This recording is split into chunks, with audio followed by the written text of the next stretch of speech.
Hi hello friends, welcome to my channel. ഇന്നൊരു നോമ്പിനൊക്കെ useful ആയിട്ടുള്ളൊരു വീഡിയോ ആയിട്ടാണ് വന്നിട്ടുള്ളത്.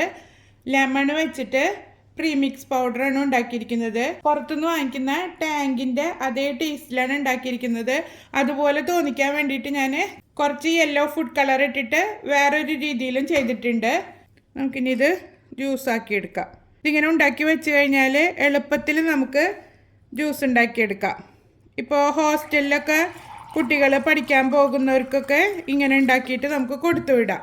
അപ്പോൾ അവർക്ക് വേഗം ജ്യൂസ് ഉണ്ടാക്കി കുടിക്കാം. അതുമാതിരി ടൂറ് പോകുമ്പോഴൊക്കെ ഇങ്ങനെ പൗഡർ ഉണ്ടാക്കിയിട്ട് കൊണ്ടുപോയാൽ എളുപ്പമാണ് നമുക്ക് ജ്യൂസ് ഉണ്ടാക്കാൻ. പഞ്ചസാര അലിയുന്നവരെ ഇളക്കി ബുദ്ധിമുട്ടോ ഒന്നും വേണ്ട. വലിയ ഗ്ലാസ്സിലാണ് ഉണ്ടാക്കുന്നതെന്നുണ്ടെങ്കിൽ 2 വലിയ ടീസ്പൂണ് ഇട്ട് കൊടുക്കുക. എന്നിട്ടിത് നന്നായി മിക്സ് ചെയ്തെടുക്കുക.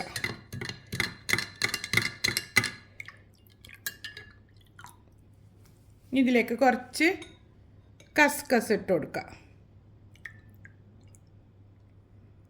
ഇതാ ഇത്രയേ ഉള്ളൂ പരിപാടി.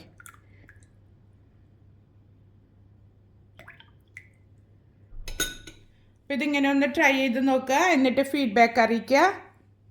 ഇത് കണ്ട, നമ്മൾ വീട്ടിലുണ്ടാക്കിയ പൗഡർ വെച്ചിട്ട് ചെയ്തതെന്നുള്ളത് ആർക്കും മനസ്സിലാവില്ല. അത്രയും ടേസ്റ്റാണ് ഇങ്ങനെ ഉണ്ടാക്കിയിട്ട് കുടിക്കാൻ.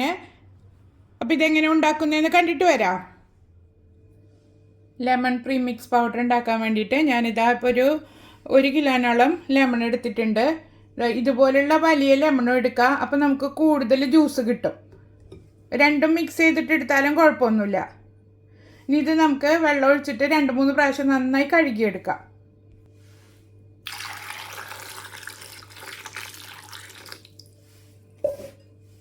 നിറയെ വെള്ളം ഒഴിച്ചിട്ട് നന്നായി കഴുകി കൊടുക്കുക. അപ്പം ഞാൻ നന്നായി കഴുകിയെടുത്ത് കൊണ്ടുവന്നിട്ടുണ്ട്. ഇതുപോലെ കുറച്ച് ഹാർഡായിട്ട് തോന്നുന്നുണ്ടെങ്കിൽ അതൊന്ന് ഇങ്ങനെ കൈ വെച്ചിട്ട് നന്നായി പ്രസ് ചെയ്ത് ഉരുട്ടിയെടുക്കുക. അപ്പം നന്നായി ജ്യൂസ് കിട്ടും നമുക്ക്.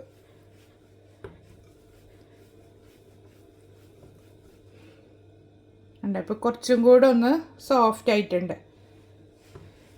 ഇനി ഇത് ഓരോന്നായിട്ട് കട്ട് ചെയ്തിട്ട് ഇതിൽ നിന്നുള്ള ജ്യൂസെല്ലാം നമുക്ക് ജ്യൂസർ വെച്ചിട്ട് എടുക്കാം.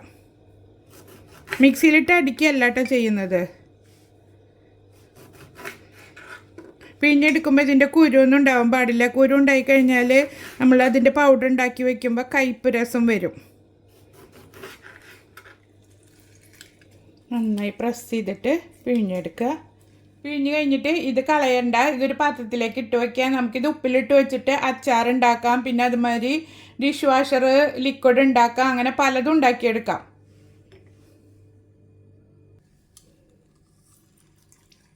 നോമ്പ് വരുമ്പോഴേക്കും ഉണ്ടാക്കി വെച്ചാൽ നോമ്പിന് നമുക്കിതുമാതിരി നാരങ്ങ വെള്ളം ഇഷ്ടപ്പെടുന്നവർക്ക് ഉണ്ടാക്കി കുടിക്കാം. 1 കൊല്ലം വരെയൊക്കെ നമ്മൾ ഇതുപോലെ ഉണ്ടാക്കി വെച്ചാൽ കേടുകൂടാതിരിക്കും. പിഴിഞ്ഞെടുക്കുമ്പോൾ കുരു വീണിട്ടുണ്ടെങ്കിൽ നമുക്ക് ലാസ്റ്റ് അരിച്ചെടുക്കാം. എന്നിട്ട് കുരുവൊക്കെ നീക്കിയിട്ട് നമുക്കിത് റെഡിയാക്കിയെടുക്കാം. ഇതാ ഇപ്പോൾ ഇത്രയും ലെമൺ ജ്യൂസ് കിട്ടിയിട്ടുണ്ട്. ഇനി നമുക്കിതൊന്ന് അരിച്ചെടുക്കാം.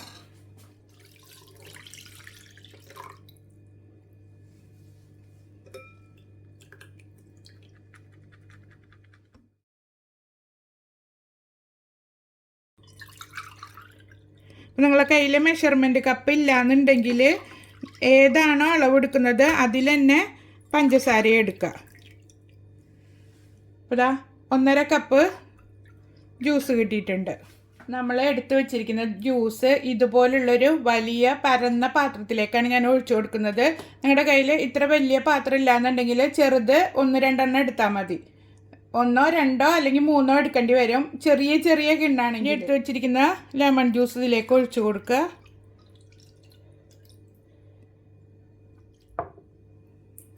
ഇതിലേക്ക് ആവശ്യത്തിനുള്ള പഞ്ചസാര ചേർത്ത് കൊടുക്കുക.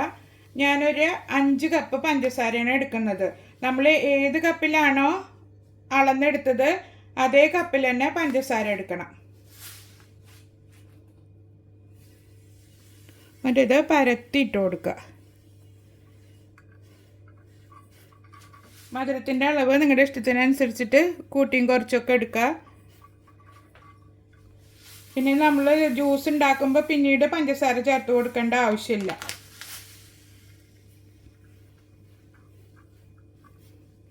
പഞ്ചസാര മെഷർമെൻറ്റ് കപ്പിൽ കുമിച്ചല്ല എടുത്തിരിക്കുന്നത്, നല്ല ലെവൽ ചെയ്തിട്ടാണ് എടുത്തിരിക്കുന്നത്. ഇനി ഇതൊന്ന് ജസ്റ്റ് ഒന്നിങ്ങനെ എല്ലാ ഭാഗത്തേക്കും ജ്യൂസ് പഞ്ചസാരയിലാകത്തക്ക രീതിയിൽ ഒന്ന് ഇങ്ങനെ പ്രസ് ചെയ്തിട്ടൊന്ന് നീക്കി കൊടുക്കുക. കാരണം ഇതിൽ അലിയൊന്നും വേണ്ട, ഒന്ന് എല്ലാ ഭാഗത്തേക്കും ഒന്നിങ്ങനെ സ്പ്രെഡ് ചെയ്ത് കൊടുത്താൽ മതി. പ്രത്യേകം ശ്രദ്ധിക്കുക, എല്ലാ ഭാഗത്തേക്കും പഞ്ചസാര ആയിട്ടില്ല എന്നുള്ളത് ശ്രദ്ധിക്കണം. പിന്നെ അതുപോലെ ഒരുപാട് ഇട്ടിട്ട് ഇളക്കരുത്, ജസ്റ്റ് ഒന്ന് ഇങ്ങനെ ആക്കി കൊടുക്കേ പാടുള്ളൂ. പിന്നെ ഇത് വെയിലത്ത് വെച്ച് ഉണക്കൊന്നും ചെയ്യരുത്, റൂമിൽ ഫാൻ ഇട്ടിട്ട് വെച്ചിട്ട് ഉണക്കിയെടുക്കുക. അതുപോലെ വീടിൽ വെയിൽ വരുന്ന ഭാഗത്തൊന്നും കൊണ്ടുവച്ചിട്ട് ഉണക്കരുത്, അപ്പോൾ ഇത് ശരിക്കും പൗഡറായിട്ട് കിട്ടില്ല. അതുപോലെ പഞ്ചസാര ഇട്ട് നന്നായി ഇളക്കി കഴിഞ്ഞാലും ഇതാ പൗഡർ ശരിക്കും കിട്ടില്ല. ഇതൊരു 3 ദിവസം നമുക്ക് ഇങ്ങനെ വെക്കണം, എന്നിട്ട് വേണം ഇത് ഉണക്കിയെടുക്കാൻ. ഇതിന് കുറച്ചൊന്ന് ഉണങ്ങിയിട്ടുള്ള സ്റ്റേജ് ഞാൻ നാളെ കാണിച്ചു തരാം. അപ്പോൾ ഇതാ ഇത് ഇത്രയും സെറ്റായി കിട്ടിയിട്ടുണ്ട്. ഇനി നമുക്കിതൊന്ന് സ്ക്രാപ്പ് ചെയ്ത് കൊടുക്കാം.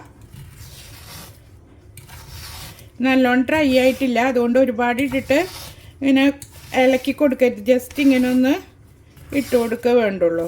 എന്നിട്ട് ഇത് വീണ്ടും ഡ്രൈ ആയിട്ട് എടുക്കണം. നമ്മളിങ്ങനെ ചെയ്തിട്ട് വീണ്ടും ഫാൻ്റെ ചോട്ടിൽ വെച്ചിട്ട് ചിലപ്പോൾ 2-3 ദിവസമൊക്കെ പിടിക്കും ഇത് റെഡിയായി കിട്ടാൻ. ശരിക്കും ഇങ്ങനെ കൽക്കണ്ടം പോലെ ഉണങ്ങി വരണം. നമ്മളിത് തൊട്ട് നോക്കുമ്പോൾ കൽക്കണ്ടം പോലെ ഉണ്ടാവും, അപ്പോഴാണ് നമ്മളിത് പൊടിച്ചെടുക്കേണ്ടത്. ഇപ്പോൾ ജസ്റ്റ് ഇങ്ങനെ ഒന്ന് ഇളക്കിയിട്ട് കൊടുത്താൽ മതി.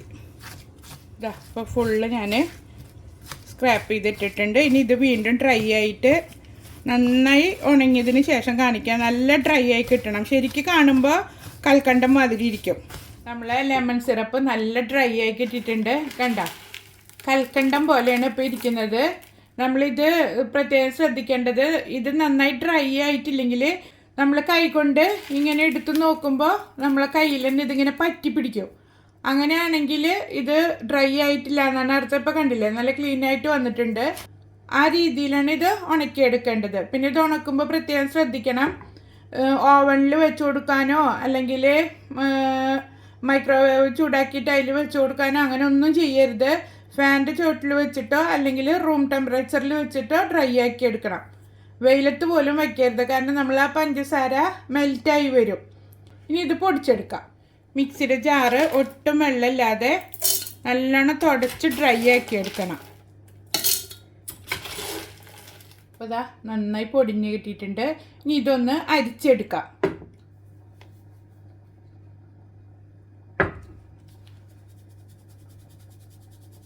കണ്ടില്ലേ, കുറച്ചൊരു കട്ട പോലെ ഉണ്ട്. ഇത് മാറ്റി വയ്ക്കുക. എന്നിട്ട് നമ്മൾ എല്ലാം പൊടിച്ചു കഴിഞ്ഞതിന് ശേഷം ഈ തരിയെല്ലാം കൂടിയിട്ട് വീണ്ടും ഇട്ട് പൊടിച്ചെടുക്കാം.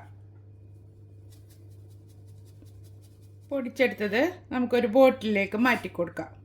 ബോട്ടിലാക്കിയിട്ട് നല്ല അടച്ചുറപ്പുള്ള മൂടി വെച്ചാൽ ഒരുപാട് നാളിത് കേടുകൂടാതിരിക്കും. നിങ്ങൾ ഇതുപോലെ ചെയ്ത് നോക്കിയിട്ടില്ലെങ്കിൽ ഒന്ന് ട്രൈ ചെയ്ത് നോക്കുക. നോമ്പിന് നല്ല യൂസ്ഫുള്ളാണിത്. 30 ദിവസം നമുക്ക് നാരങ്ങ വെള്ളം കുടിക്കാം. ചിലർക്ക് ഭയങ്കര ഇഷ്ടമായിരിക്കും നോമ്പിന് നാരങ്ങ വെള്ളം കുടിക്കുന്നത്. അങ്ങനത്തെവർക്ക് ഇങ്ങനെ ഉണ്ടാക്കി വെച്ചാൽ ഡെയിലി പെട്ടെന്ന് തന്നെ നമുക്ക് ഉണ്ടാക്കിയെടുക്കാൻ പറ്റും. ഇനി കുറച്ച് നമുക്ക് ടാങ്ക് പോലെ ഉണ്ടാക്കിയെടുക്കാം. അതിന് വേണ്ടിയിട്ട് കുറച്ച് കൂടെ ബാക്കിയുണ്ട്. ഇതിലേക്ക് ഇട്ട് കൊടുത്തിട്ട് കുറച്ച് ഫുഡ് കളറും ചേർത്തിട്ട് പൊടിച്ചെടുക്കാം. നമ്മൾ ശരിക്കും മാർക്കറ്റിൽ നിന്ന് വാങ്ങിക്കുന്ന ടാങ്കിൻ്റെ അതേപോലെ നമുക്ക് ഉണ്ടാക്കിയെടുക്കാം. ലെമൺ യെല്ലോ പൗഡറാണ് ഞാൻ എടുത്തിരിക്കുന്നത്. അതൊരു 1/2 ടീസ്പൂണിലും അല്പം കൂടുതലായിട്ട് എടുത്തിട്ടുണ്ട്. എന്നിട്ട് ഇത് നന്നായി പൊടിച്ചെടുക്കാം. ഇതാ ഞാൻ പൊടിച്ചെടുത്തിട്ടുണ്ട്. നമ്മളെടുക്കുന്ന ഫുഡ് കളറിനനുസരിച്ചിട്ട് കളറിൽ വ്യത്യാസം വരും. നല്ല കളർ വേണമെന്നുണ്ടെങ്കിൽ ഒരു 1-1.5 സ്പൂണൊക്കെ ഇട്ട് കൊടുക്കാം. അപ്പോൾ ഞാൻ ഇത്രയും അരിച്ചിട്ട് ഈ ഒരു പൊടിയാണ് ബാക്കി കിട്ടിയിട്ടുള്ളത്. ഞാൻ രണ്ടും കൂടെ ഒരുമിച്ചാക്കിയിട്ടുണ്ട്. ഇനി ഇത് ഒന്നും കൂടെ പൊടിച്ചിട്ട് അരിച്ചെടുക്കാം. 2 രീതിയിലും ചെയ്ത് നോക്കുക. ഇത് ബോട്ടിലേക്ക് മാറ്റാം. അതാ ഇത്രയും പൗഡർ നമുക്ക് കിട്ടിയിട്ടുണ്ട്. ഇനി ഇത് വെച്ചിട്ട് എങ്ങനെയാണ് ലെമൺ ജ്യൂസ് ഉണ്ടാക്കുന്നതെന്ന് കാണിക്കാം. ഇതാ ഇപ്പോൾ പ്രീമിക്സ് പൗഡർ വെച്ചിട്ട് ഞാൻ 2 തരത്തിലും ജ്യൂസ് ഉണ്ടാക്കിയിട്ടുണ്ട്. ഇത് നമ്മൾ ഫുഡ് കളർ ചേർത്തുണ്ടാക്കിയത്, ഇത് ലെമൺ പൗഡർ വെച്ചിട്ടും. ഈ 2 രീതിയിലും ഉണ്ടാക്കി നോക്കുക. എന്നിട്ട് ഫീഡ്ബാക്ക് അറിയിക്കുക. അപ്പോൾ അടുത്തൊരു വീഡിയോയുമായിട്ട് വീണ്ടും കാണാം. Bye. Thank you for watching.